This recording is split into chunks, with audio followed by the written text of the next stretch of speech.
දැනට අපි දාලා තියෙනවා කූඩු මේ සාමාන්‍ය කූඩු වලට කුරුල්ලන්.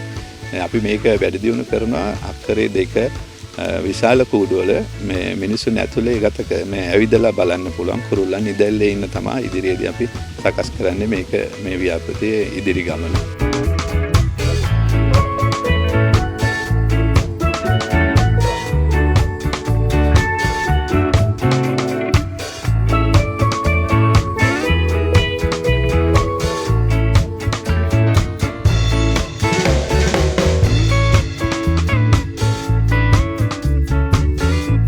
අලියන අතාගාරයක් තිබ්බට ලංකාවේ අතක් කකුලක් කැඩිච්ච සතෙකුට කුරුල්ලෙකුට බෙහෙත් කරන්න මේ තැන් ගොඩාක් අඩුයි. අඩුයි කියන්නේ ඇත්තම නැහැ එහෙම වෙන් වෙච්චම තැන.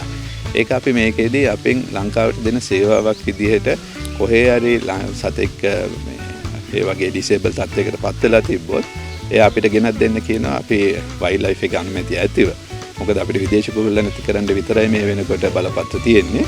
එහෙම ගෙනත් දුන්නොත් අපි සතාව රැක බලාගෙන එයාව මේ ස්වභාව මේ පරිසරයට නිදහස් කරන්න කටයුතු කරනවා. සමහර කුරුල්ලෝ ඉන්නවා ලක්ෂ 20 30 40 වටින කුරුල්ලන්. මැකෝ කොකටු ඒ වගේ අය. තව මේගොල්ලෝ අපිට ගොඩාක් මේ සුහදශීලී මේව හැසිරෙනවා. ළමයින්ට ඇවිල්ලා ළමයින්ට වැඩිහිටියන්ට දෙගොල්ලටම ඇවිල්ලා ඒක නිරීක්ෂණය කරන්න පුළුවන්. විනෝද වෙන්න පුළුවන් ඒගොල්ලොත් එක්ක. කෑම කන තැන ඒගොල්ලෝ බලන්න පුළුවන්. දවසක් ගත කරලා මේක බලලා යන්න කියලා මම ආරාධනා කරනවා.